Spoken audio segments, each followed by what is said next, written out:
Et si, après un sujet récent sur la Tour Eiffel, nous continuions notre visite touristique de Paris en évoquant maintenant le musée du Louvre. Car au musée du Louvre, au cinéma on s'y rend, et pas seulement Gaël Gadot dans Wonder Woman, de quoi bien évidemment faire un petit point sur la question.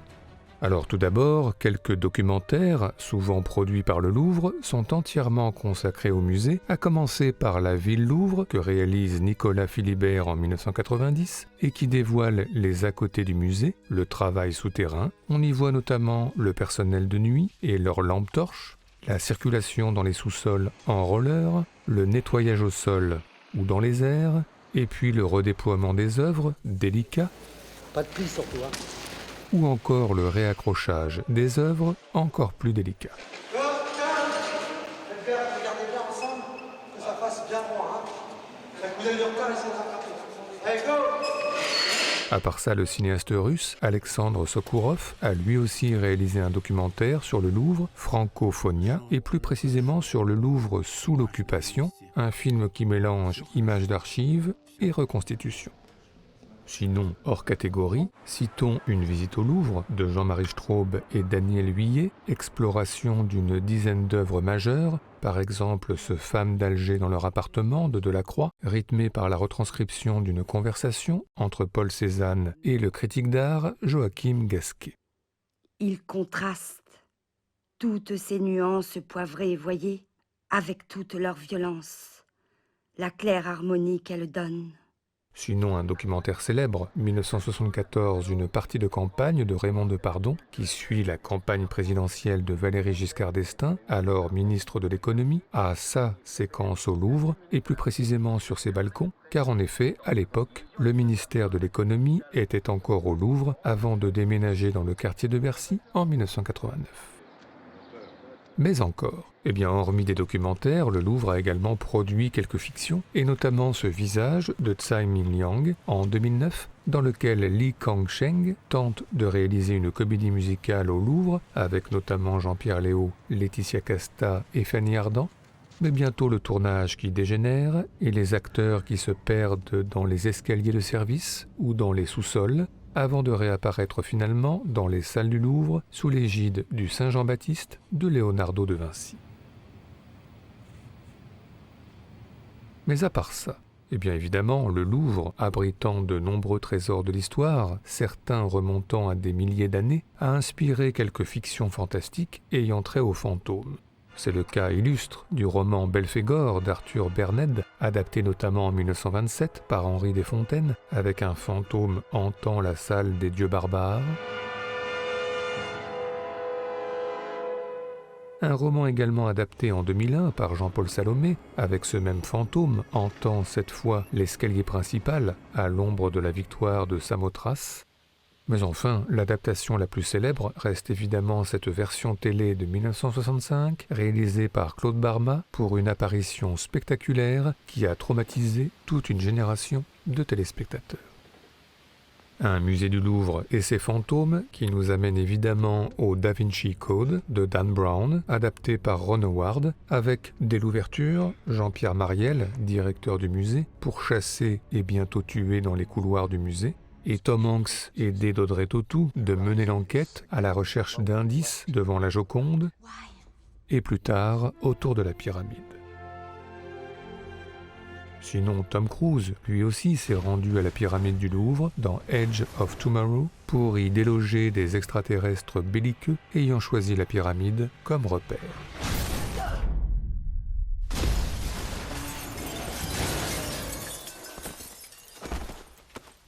Mais encore, le Louvre, évidemment, se visite. C'est le cas, par exemple, dans Gervaise de René Clément, de cette famille modeste qui se rend au musée presque par obligation et qui s'intéresse visiblement à des détails. Oh, celle-là qui a rosé pissenlit, là. Ou c'est le cas dans Dialogue avec mon jardinier, du jardinier Jean-Pierre Daroussin, quelque peu forcé par le peintre Daniel Auteuil. Les ombres, la lumière. Sinon, dans un genre différent, dont Elle boit pas, Elle fume pas, etc., de Michel Audiard, Bernard Blier, même face à la Joconde, a visiblement l'esprit ailleurs et pas très bien placé. Et puis c'est connu, dans Bande à part de Jean-Luc Godard, Sami Frey, Anna Karina et Claude Brasseur tentent de battre le record de la visite la plus rapide du musée, et un record que tentent de battre à leur tour Louis Garrel, Eva Green et Michael Pitt dans Le Innocent de Bernardo Bertolucci. Sinon moins connu, citons la visite express du Louvre par Chevy Chase et sa famille dans Bonjour les vacances, le deuxième, au rythme du Ça plane pour moi de Plastic Bertrand. Allez hop, t'occupe, t'inquiète, touche pas ma planète. It's not today que le ciel me tombera sur la tête et que la colle me manquera. Ça plane pour moi. Mais à l'inverse, évidemment, d'autres personnages au cinéma prennent le temps, comme Elia Suleiman dans It Must Be Heaven, fasciné par la pyramide, ou Julie Andrews et Rock Hudson dans Darling Lily, qui s'arrête plutôt devant la Vénus de Milo. Quand Joanne Woodward et Paul Newman, dans Mr. and Mrs. Bridge, se concentrent, eux, sur le radeau de la Méduse de Jéricho, plus quelques autres. Sinon, n'oublions pas le Suicidé de Manet, qui bouleverse Paul Habert dans le Franz de François Ozon, mais aussi l'apothéose d'Henri IV de Rubens, qui interpelle un Daniel Day-Lewis vieillissant dans Le temps de l'innocence de Martin Scorsese, ou encore Afsia Herzi, qui étudie la grande odalisque d'Ingres en détail dans Féminin pluriel de Sébastien Baye. Enfin, terminons ce tour d'horizon par les événements périphériques, et ils sont nombreux, organisés au Louvre, une réception de luxe pour des industries du luxe dans le Capital de Costa Gavras, un défilé de mode prestigieux de Christian Lacroix dans Prêt-à-porter de Robert Altman, ou encore une vente aux enchères dans le premier épisode de la série Lupin, avec notamment le collier de la reine que convoite le gentleman cambrioleur Omar Sy, ce qui nous fait penser que parfois le cinéma a filmé un vol au Louvre, et plus précisément celui de la Joconde. Déjà, la Joconde a été effectivement volée en 1911 par un certain Vincenzo Perugia, ce que l'on peut voir en flashback avec Kurt Russell dans Art of the Steal de Jonathan Sobol. Lazy security and the horrible disadvantage of being Italian, he actually succeeds. Un épisode qu'a également raconté Michel Deville, quelques années plus tôt, dans On a volé la Joconde, avec Georges Chakiris, se mêlant aux employés du musée, puis coupant le système d'alarme, et hop, le tour est joué.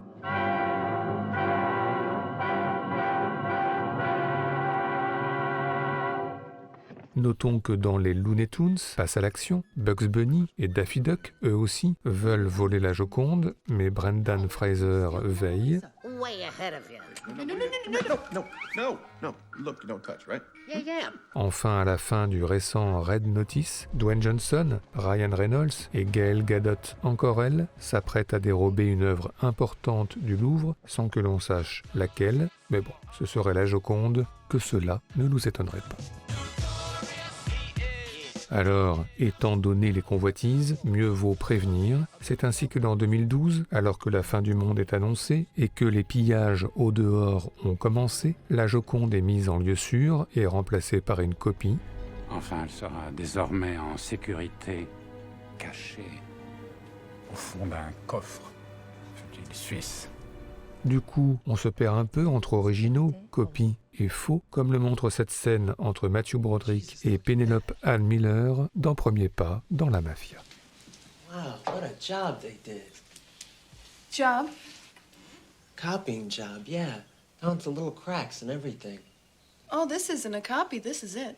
Bref, si on ajoute le Louvre hors les murs, avec la liberté guidant le peuple de Delacroix, décliné en carte postale posée sur un miroir, et pas pour longtemps, dans Mustang, ou customisé avec la complicité de Marilyn, dans Le Innocent déjà cité, si on ajoute la Joconde qui s'affiche sur les murs bleus d'une chambre dans Lawrence Anyways, ou sur les murs de New York, dans Highlander, ou encore le radeau de la Méduse, refait en live dans Muséo Muséba, mais aussi dans Astérix et Obélix Mission Cléopâtre. Je suis médusé. On peut dire que le musée du Louvre et la Joconde sont au cinéma partout, même dans le cartoon Louvre Come Back to Me, avec un Pépé le Putois facétieux. I can tell you chaps one thing. It's not always easy to hold this smile. et même dans le clip Ape Shit de Beyoncé et Jay-Z. Et tout ceci nous a, comme d'habitude, donné des envies de classement. C'est donc parti pour notre traditionnel top 5 subjectif, celui des meilleures scènes liées de près ou de loin au Louvre, au cinéma, en tous les cas pour nous.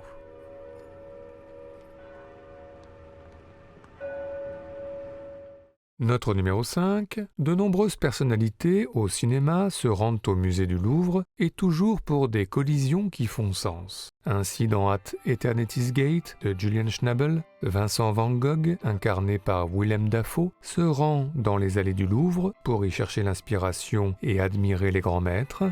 The painter's eye like all paint fast in one clear gesture, each stroke.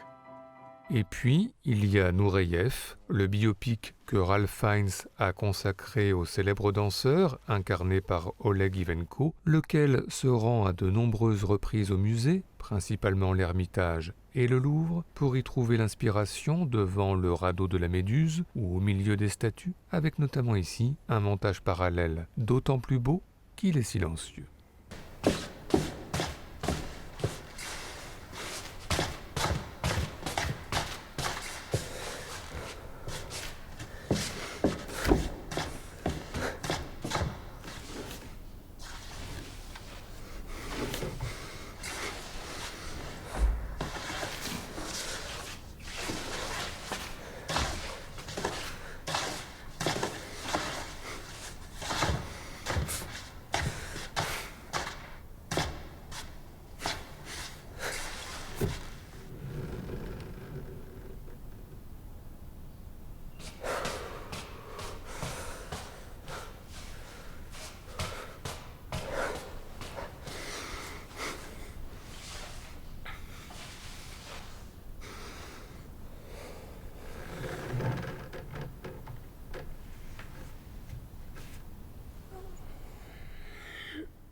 Notre numéro 4, un film que nous aimons beaucoup et dont on ne parle pas assez, Le dos rouge d'Antoine Barraud, où l'on suit un cinéaste, incarné par Bertrand Bonello, préparant un film sur la monstruosité en peinture, chercher lui aussi l'inspiration au Louvre, accompagné par une historienne de l'art, pas comme les autres, Jeanne Balibar, ce qui donne quelques scènes décalées comme on les aime, comme celle-ci, face à un tableau de Théodore Chassériau, à quand, au passage, un sujet sur Jeanne Balibar dans Blow Up.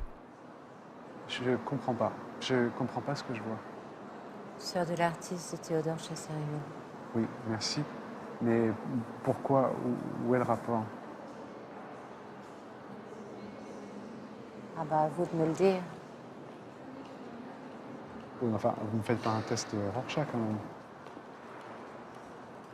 Vous n'avez pas écouté ce que je vous disais dehors? Si, j'ai écouté ce que vous m'avez dit dehors, mais là, je vois pas où trouver le monstre là-dedans. Mais le double. Moi, ça m'effraie. Mes frères, c'est deux sœurs. Elles ont la similarité des jumelles, des fantômes japonais. Mais c'est pas seulement ça, regardez comment elles se tiennent. Le bloc solide, là, qu'elles forment toutes les deux. On dirait qu'elles auraient voulu naître comme ça. Siamoises, avec le même corps. Moi, je le sens très fort. Et ça me rassure pas, ces visages oblongs en amande. J'ai l'impression qu'elles sont prêtes à attaquer. Vous exagérez quand même. Toujours. Les choses sont toujours beaucoup plus intéressantes quand on exagère, vous trouvez pas? Excusez-moi.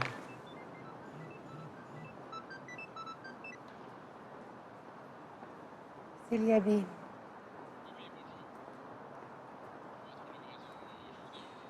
Oui, évidemment, vous me dérangez, je prends un bain. Notre numéro 3, La déraison du Louvre, court-métrage expérimental réalisé par le plasticien Ange Leccia en 2006. L'idée est simple, faire déambuler dans les allées du musée Laetitia Casta, modèle et icône des années 2000, au milieu des statues et des peintures d'un autre temps, un film entre silence et bruit, entre ombre et lumière, entre flou et net, entre passé et présent.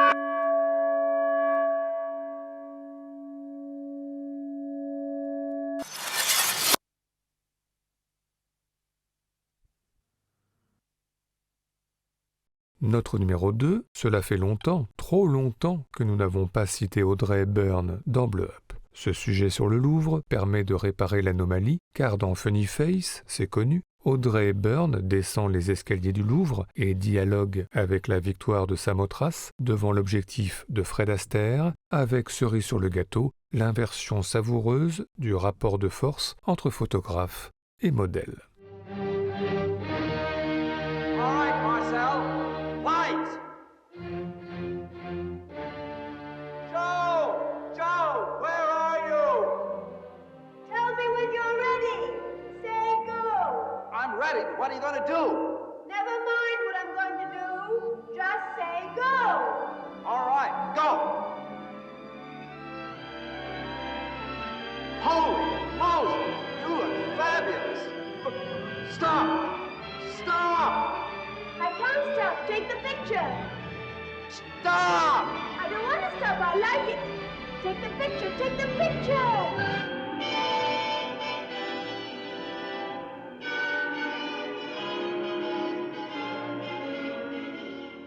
Enfin, notre numéro 1, 2 scènes différentes et pourtant en écho qui reposent sur l'envie, la nécessité de se rendre au musée alors que la cécité menace. C'est dans Les Amants du Pont-Neuf, Juliette Binoche, bientôt aveugle en tous les cas peut-être, qui se rend de nuit au Louvre, accompagnée par Klaus Michael Gruber, et se fige devant un autoportrait de Rembrandt.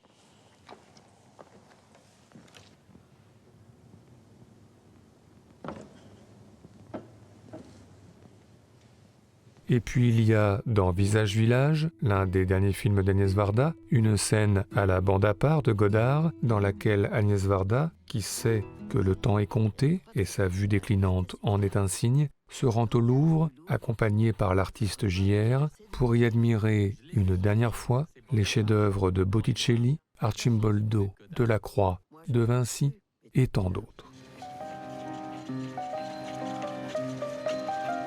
Oh, c'est beau. Bellini. Oh, c'est beau. Oh, c'est beau. Del Sarto. Ah, c'est beau.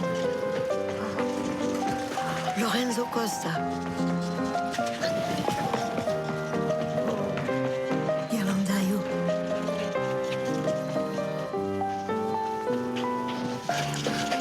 Botticelli.